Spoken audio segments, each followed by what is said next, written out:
You're listening to episode 183 of the Christian Travelers Network. Today's topic is the benefits of play for adults.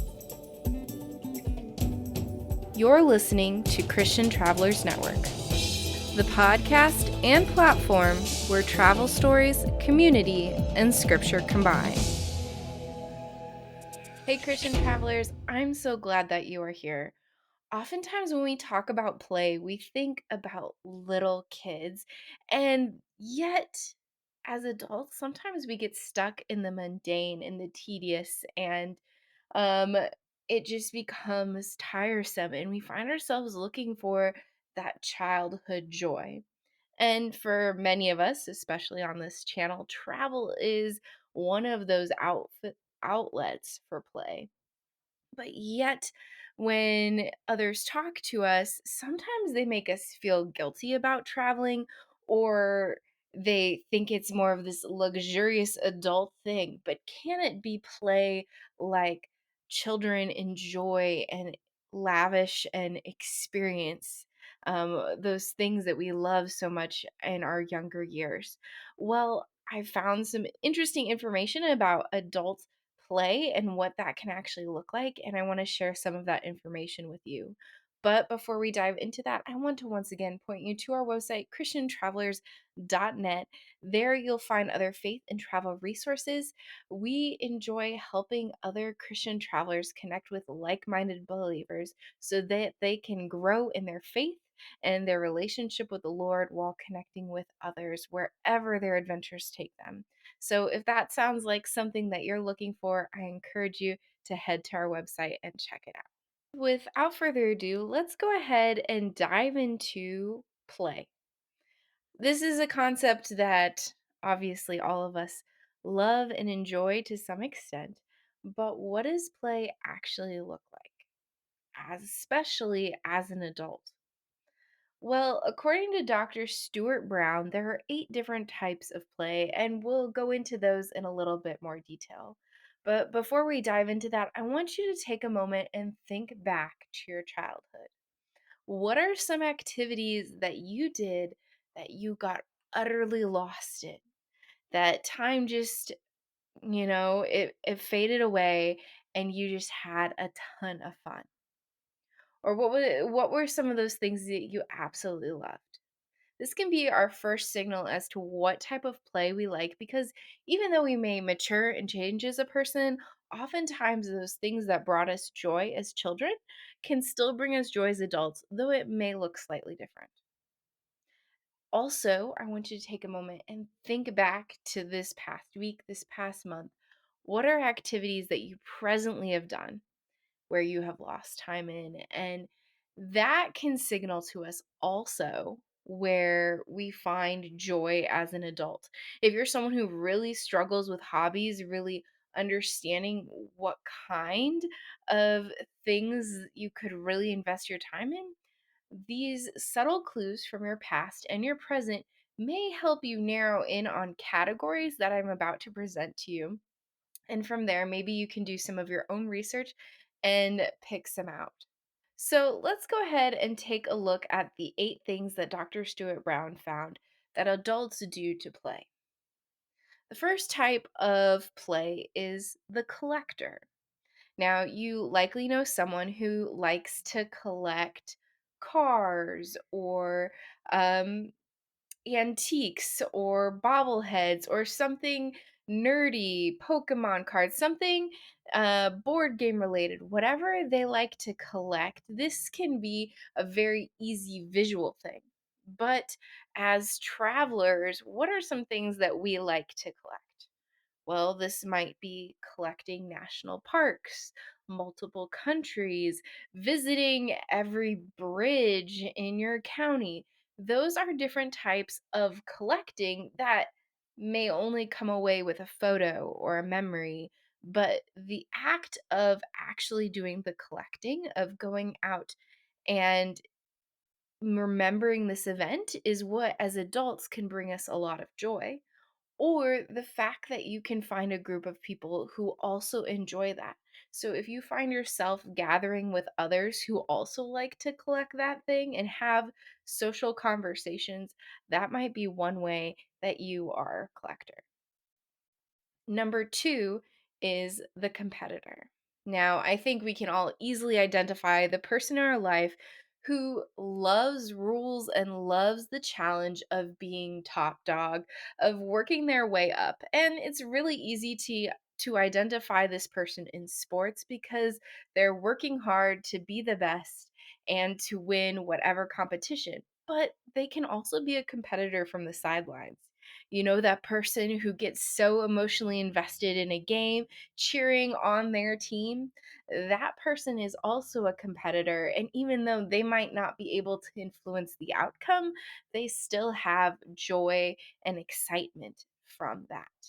Now, when it comes to travel, this one I struggle a little more at creating that connection. Maybe it's because I am not a competitor at heart, but I assume that there are maybe people who go on travel to different races, and they're going to go on a marathon run in Ireland and then a marathon in Dubai, and wherever they're racing, they enjoy travel from that competitive standpoint. The next person is the creator and artist. And when we were children, that was really obvious in the fact that we like to bring home art projects and crafty things. But what does that look like as an adult? Realistically, it's someone who likes to make or sometimes even fix things for practical and sometimes goofy reasons. So, if you like to make your own cabinetry, your own chairs, build furniture, that's a very practical thing. Some people really enjoy interior design, or they enjoy making something goofy and painting and then immediately throwing it out because they don't want the world to see. It's just simply the art of being able to create and make something that brings them joy. Now, in travel, this is maybe not as obvious of a connection, but in my own life, I could say that maybe the idea of making and then giving something, bringing something personal that I've spent time and energy on creating, and then handing off to someone of a different culture, someone I met in my travels, can bring me joy. And so that might be stretching the arts and crafts a little bit, but maybe that's where you have some of your own play like joy. The next one is the director. This person loves making things happen, um, and they enjoy organizing experiences. In travel, this one is easily identifiable because they love making that itinerary. They're going to do so much research on the best places to stay and the fun activities, and they're going to lay it all out so that the group or even just themselves knows what's going to happen. And I know every type of planner is different, so it might not be the most detailed plan, but where their joy comes in is the fact that they get to create that experience for others. Now, the next type of play is being an explorer. And I think all of us, to some extent, have this. I think that God created us with a curious spirit, a sense of imagination. We're all born with it, but some of us really cling to it more in our adult years than others. And exploration can be totally a physical thing. We're going to go out and we're going to go walk through the creek and we're going to dig up things. I just went to the beach, and man, did I love looking for seashells, and the act of trying to find a perfect seashell that hadn't been cracked. It took like my whole day was gone, and I was just like, whoa. And it was so much fun. It can be a very physical thing, but it can also be a mental thing. Researching things and learning new things, that art of exploration and finding answers can be just as much mental as it is physical. The next one is the Joker. And I'd say I have a sense of humor, but it's probably not what you would call a stand up comedian. And so this is probably not my strength. But the person who is likely a class clown in school and enjoys getting others to laugh, that would obviously be this person. And whenever you're on a group trip, the Joker always knows how to bring the tribe, the community together with laughs and good humor. Our second last to last one is the kinesthete.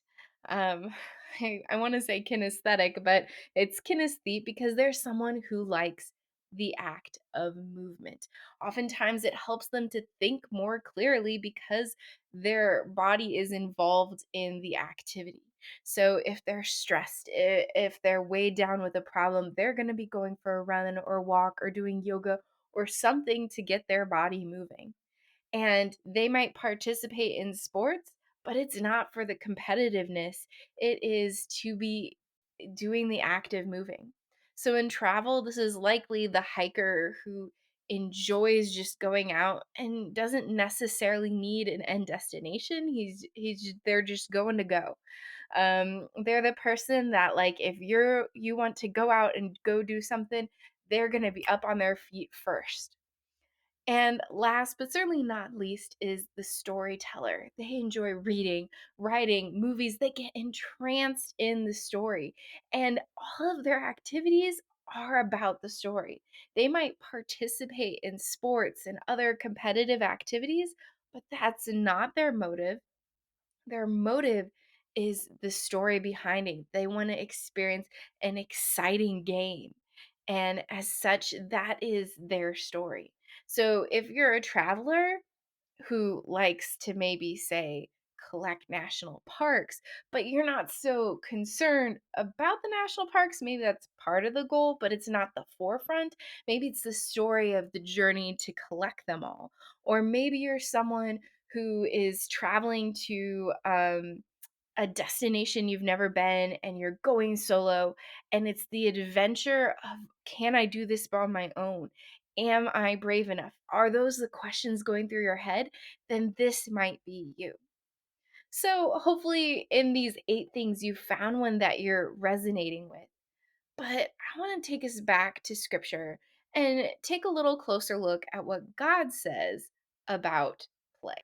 Throughout scripture, the Lord references children and play. In Job chapter 41, God talks about children playing. In Matthew chapter 11, Jesus refers to kids having playmates. Isaiah talks about children playing. Zechariah has a vision of the restored Jerusalem and also mentions children playing. And this then leads us to ask, but what about adults? Well, scripture also refers to adults as being children of God. Sometimes our routines and our mentality is that work is the only thing worthy of our time. But yet, one of the tools in our toolkit, one of the things the Lord has blessed us with, is this idea of play. He has said that it is natural for children to play in scripture, and he has called us his children. So, therefore, there is a good and a right time to play. And while we still have adult like responsibilities, we can use our imagination, use the things that the Lord has given us to bring us joy, to restore ourselves and restore our soul and our relationship with him. And we can look at it with honor and great joy that we have the ability to invest our time and efforts into these things. Well, Christian travelers, I hope that this has given you some interesting insights into the adult world of play and that you have come away encouraged, inspired, and maybe you'll find yourself doing a little bit more research about how you can take one of these categories, storytelling, collecting, exploring, and find new avenues in which you can apply this into your daily life. If you liked today's episode, I encourage you to hit that subscribe button and leave us a review. Those are 2 great ways to encourage others to connect with us. And if you know someone who could benefit from some encouragement to play, I encourage you also to share this episode with a friend. Until next time, safe travels and God bless.